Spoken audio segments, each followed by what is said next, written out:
यहाँ पे हम 4 लोग रहेंगे। मैं आलिया अली और मेरी बहन आलिया तो अहमद कहने लगा। मैं कहाँ जाऊंगा, मैं भी तो तुम लोगों के साथ रहूंगा। फिर पूपू ने हमें हमारा कमरा दिखाया जो कि बिल्कुल परफेक्ट था। मेरे काम के लिए वो कोने में बना हुआ था। खैर, हम थोड़ी देर रेस्ट करना चाहते थे तो हम वहां पे सो गए। रात काफी हो चुकी थी। रात नींद से मेरी आंख खुली में पानी पीने के लिए उठा। मैंने देखा तो मुझे कहीं पानी नजर नहीं आया। फिर मैं उसको इधर इधर देखने लगा तो फिर मेरी नजर मेरी बहन आलिया पे पड़ी।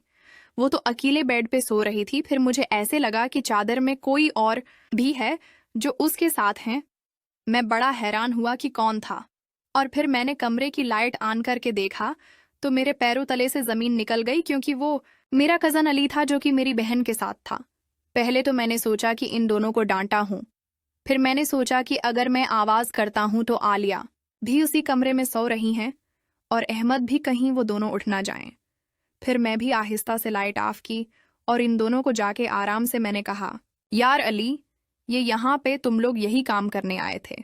फिर अली कहने लगा, यार असल भाई, मैं तो जुविया को मना किया था यहाँ पे नहीं, लेकिन जुविया बार बार तंग कर रही थी। फिर मैंने कहा, आलिया तुझे बड़ा शौक है इस काम का, चल आज तेरा मैं शौक पूरा कर देता हूँ। फिर मैंने कहा, अली तो यहाँ से जा। फिर अली मुझे कहने लगा, अस्त भाई आप क्या करने वाले हैं? मैंने कहा, तो छोड़ दे, मैं जो भी करूं।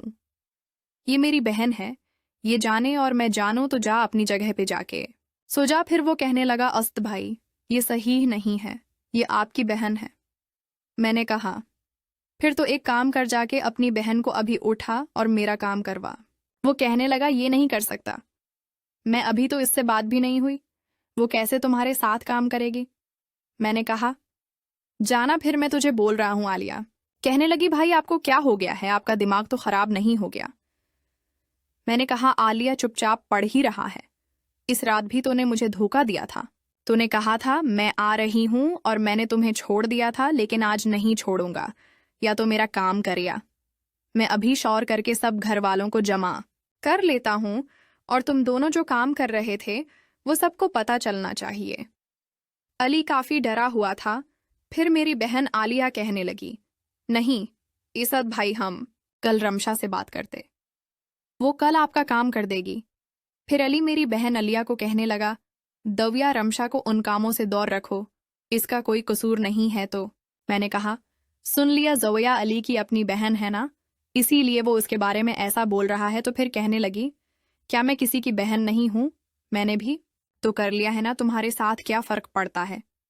तुम तो कहते थे कि तुम मुझसे मोहब्बत करते हो, मुझसे शादी करने वाले हो, और तुम मेरे लिए इतना भी नहीं कर सकते। अली तुम्हें करना ही पड़ेगा। पिछले दफा भी भाई ने हम दोनों को छोड़ दिया था, भाई आखिर कब तक ऐसा करेगा? मैंने कहा, हाँ जोया, तो हम सही कह रही हो, आज मेरा काम करो, वरना आज मैं छप नहीं रहूंगा, क्योंकि उस दिन भी तुम लोगों ने मुझे धोखा दिया था। तो अली कहने लगा, भाई मैं तो यहाँ से जा रहा हूं, तुम दोनों बहन भाई हो, तुम जानो और तुम्हारा काम जाने। फिर आलिया को कहने लगा, अगर तुमने अपने भाई के साथ वो वाला काम किया तो फिर भूल जाना कि मैं तुमसे शादी करूंगा। फिर अली मुझे कहने लगा, अकेले मेरा थोड़ी कसूर है, तुम्हारी बहन भी इसमें बराबर के शरीक हैं, बुलाओ, अगर तुम बुलाना चाहते हो सबको बुलाओ, मेरा क्या होगा, तुम लोगों की ही बदनामी होगी। फिर वो ये कहते हुए वहां से चला गया। फिर आलिया कहने लगी, हाँ बाई अली सही कह रहा है, उसका क्या है, वो तो एक लड़का है।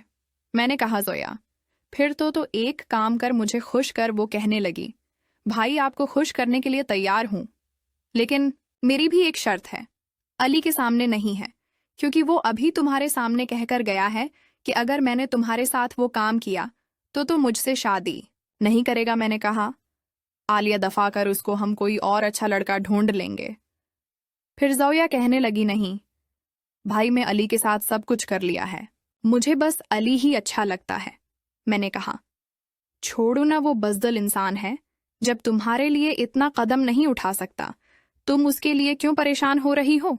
वो कहने लगे, नहीं भाई, आप नहीं समझेंगे, बस आज से मुझे अच्छा लगता है, मैं आपका काम कर तो रही हूं, लेकिन अली को हमारे रिश्ते के बारे में पता नहीं चलना चाहिए, क्योंकि मैं उससे शादी करूंगे। मैंने कहा, फिर क्या करें? वो कहने लगी, अभी जाओ और अपनी जगह पे जाके सो जाओ। 1-1.5 घंटे बाद जब सब सो जाएंगे, मैं खुद आपको आवाज दूंगी और आप आ जाना और अपनी ख्वाहिश पूरी कर लें। मैंने कहा, चलो ठीक है, क्योंकि मुझे तो नींद आने वाली थी नहीं। मेरा शायर भी बड़ी तरह से जागा हुआ था। फिर मैं अपनी जगह पे आया और ऐसे ही सो गया।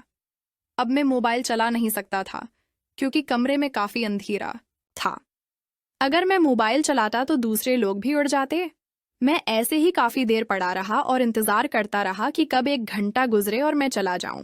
फिर उसी तरह बड़ी मुश्किल से 1 घंटा गुजरा। मैंने देखा तो मेरी बहन सो रही थी। मैंने समझा कि शायद वो मेरा इंतजार कर रही होगी। मैं आहिस्ता से जब उसके पास गया उसे उठाने के लिए, वो तो बिल्कुल नींद में थे या पता नहीं वो एक्टिंग कर रही थी। मैंने उससे कहा कि आलिया उठ जाओ। मैंने उसे काफी हिलाया लेकिन नहीं उठी। मैंने उससे आहिस्ता आहिस्ता काफी उठाता रहा। मुझे तो लग रहा था कि वो एक्टिंग कर रही हैं। मुझे काफी गुस्सा आ रहा था, लेकिन मैं शौर भी तो नहीं कर सकता था। मैंने 10 मिनटों से उठाने की काफी कोशिश की, लेकिन वो ना उठी। फिर मैं गुस्से से वापस अपने बस्तर पर आकर सो गया। मैं सोया तो फिर मेरी आंख लग गई। मेरी आंख सुबह नो खुली है। घर में बहुत शोर शराबा था। बच्चे इधर से उधर भाग रहे थे। तो मेरी फूफू आई, तुम आखिर में उठे हो, चलो नाश्ता कर लूं। मैंने कहा, फूफू बाकी सब लोग कब जाते थे? वो कहने लगी, सब लोग छपजे उठ जाते हैं, यहाँ तो सब 8 खुइयों ही उड़ते हैं, बस तुम लेट तक सूते रहे हो। मैंने कहा, हाँ भापू, असल में ट्रेन की धिकान की वजह से रात को भी अच्छी नहीं आई। बार बार मेरी आंख खुलती रही। खैर, मैंने हाथ मुंह धोए और मैं फिर जब बाहर आया था, जोया मुझे कहीं नजर नहीं आ रही थे। मैंने अपनी फूफू से पूछा। मैंने कहा, फप्पू, ये लोग कहाँ चले गए हैं? अली अलिया कहीं नजर नहीं आ रहे। तो मेरी फूफू कहने लगी, वो मेरी बेटी के साथ बाजार गए हुए हूं। मैंने कहा, सब लोग? वो कहने लगे, हाँ। मैंने कहा, अच्छा ठीक है। फिर मैंने नाश्ता किया और वापस अपने कमरे में आकर थोड़ी देर मोबाइल चलाया। अब मैं इंतजार कर रहा था कि वो लोग वापस आएं और मैं उससे पूछूं कि रात को उसने मुझे फिर धोखा दिया है। काफी देर में इंतजार करता रहा। दोपहर के 12 भी बज गए, लेकिन वो लोग नहीं आए। फिर अहमद आ गया। मुझे कहने लगा, भाई अच्छा क्या आप नहीं चलें? बड़ा ख्वार करते हैं। वो लोग ख्वा मखवा में ही घूम रही हैं, चीज कोई खरीदनी नहीं है, बस ऐसे टाइम पास कर रही हैं। मैं तो चल चल के थक गया था, इसलिए मैं घर आ गया हूं। मैंने कहा, अच्छा क्या अहमद? फिर इतने में मेरी फापू का बड़ा बैठा मेरे पास आकर कहने लगा, ऐसा साहब कैसा लगा आपको गांव? यहाँ तो गांव है ना, आप लोग तो बड़े शहर में रहते हैं। फिर मैंने उससे कहा कि हम तो आज ये हैं, और वैसे भी हम भी तो यहीं पे रहते थे, शहर में तो हम बाद में गए हैं। वो कहने लगा, हाँ यार, तुम लोगों ने अच्छा किया, एक बड़े शहर में चले गए। वहां पे देखो सेटल भी हो गया। तुम लोगों का वहां पे अपना घर है, हम यार यहाँ गांव में रहते हैं। वो मुझसे पूछने लगा, वहां पे तुम जॉब क्या करते हो? फिर मैंने उसे बताया कि मैंने अभी तालीम मुकम्मल कर ली है, बस नौकरी भी मिल जाएगी कहीं अच्छी सी। तो फिर वो कहना लगा कि हाँ यार, मैंने